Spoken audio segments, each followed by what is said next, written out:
In this episode of the Ask Katrina Show, I'm going to be telling you the #1 secret to real weight loss. Hi, my name is Katrina Sequenzia, and I am your health coach at HealthyFreeLife.com, where I teach you how to eat and live healthy for the glory of God.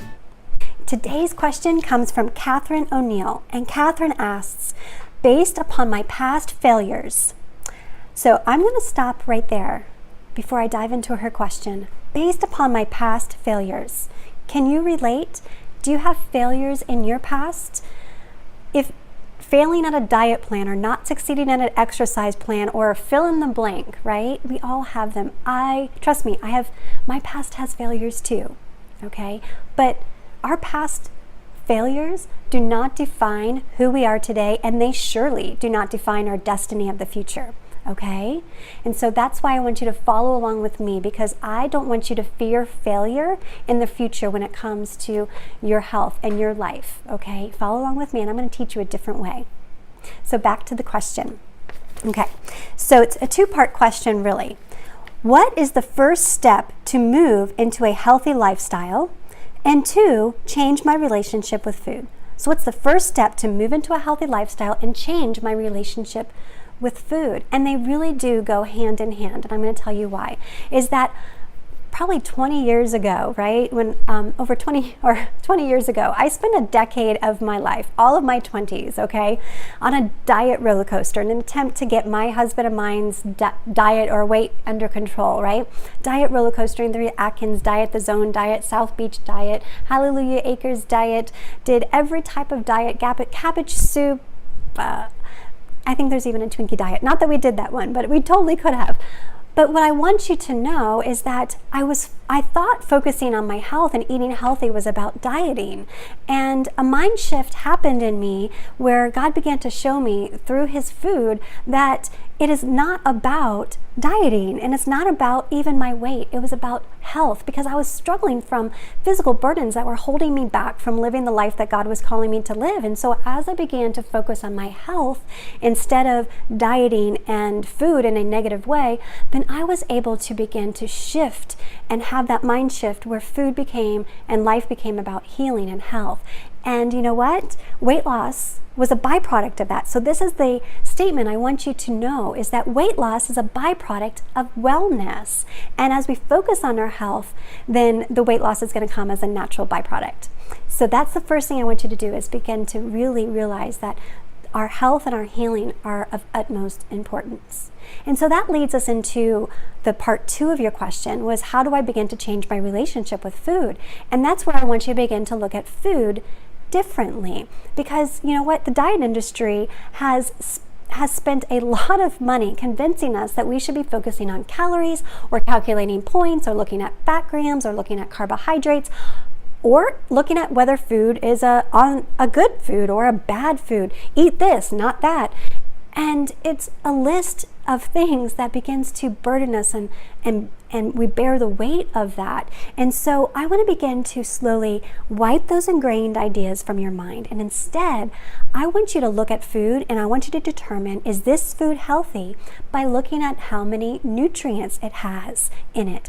And I'm not talking about just any nutrients. And I'm going to take you to nutrition school here for just a minute to tell you about the different kinds of nutrients. So we have macronutrients and we have micronutrients. Macronutrients are fat, carbohydrates, protein, and these contain calories. We all know about these, right? But then there are micronutrients, and micronutrients are vitamins, minerals, and phytochemicals. And so you might know about vitamins and minerals and that you need them, but you may not have heard about the term called phytochemicals. Well, phytochemicals are plant-based proteins that are found in plants, and they have a profound effect on our human body.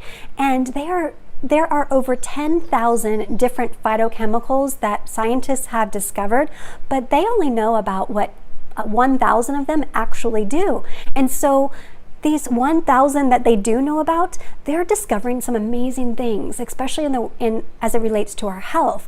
They're realizing that it is reducing and fighting cancer. It is reversing disease. It is having an effect on our immunity, and it is decreasing inflammation, amongst so many other things. And as we begin to add in these phytochemicals and these vitamins and these minerals, these things that are doing all of these amazing things to our health, because now we're focusing on our health, then what you're going to do is you're going to experience weight loss as a result. And so as we begin to focus on nutrients found in our food, then our mindset can begin to shift. Our relationship with food can begin to shift. And here's why. Is because those nutrients that we're consuming, if we begin to focus on a nutrient-rich, a micronutrient-rich diet, then our body is going to be satisfied. Because you see, our body needs these nutrients, these micronutrients, not just fats, carbohydrates, and protein, but it also needs micronutrients. And it knows this. Your body is so amazing. God has given us a biocomputer that is brilliant. And so what it does is it sends us signals and it says, I need more nutrients. And our bodies are, because they're so smart, they send these messages to our brains. Unfortunately, our brains begin to misinterpret what our body is telling us. And so the brain says, oh, I'm hungry, I must go eat something. But the problem is that oftentimes what we reach for things like processed foods or milk or meat or pasta or fast food or things that fill us up, the macronutrients that fill us up, but they don't really satisfy our body's needs for nutrients. And so what our bodies do, they're nutrient deprived. And so what they do is they're like, hey, I need more nutrients. And our brain says, oh, I'm hungry, and I eat more.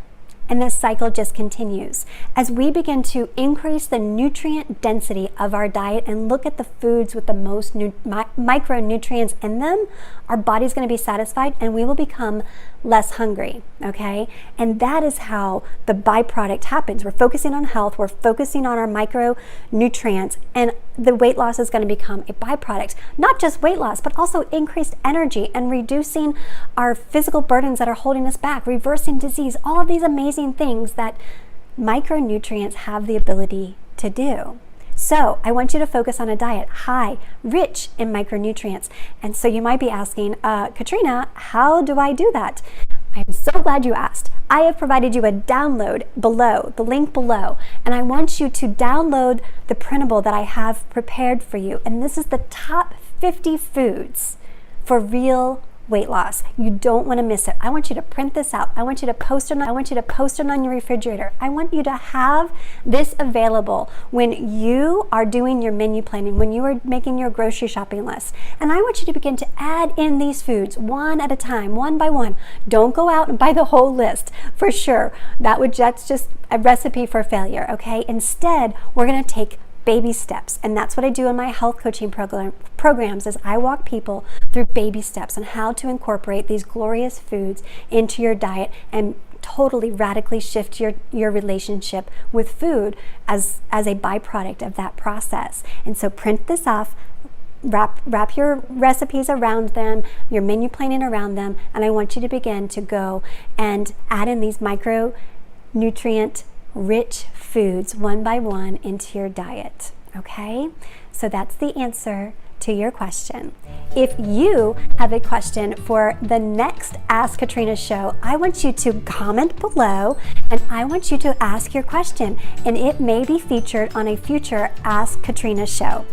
Thank you so much for watching. Bye-bye.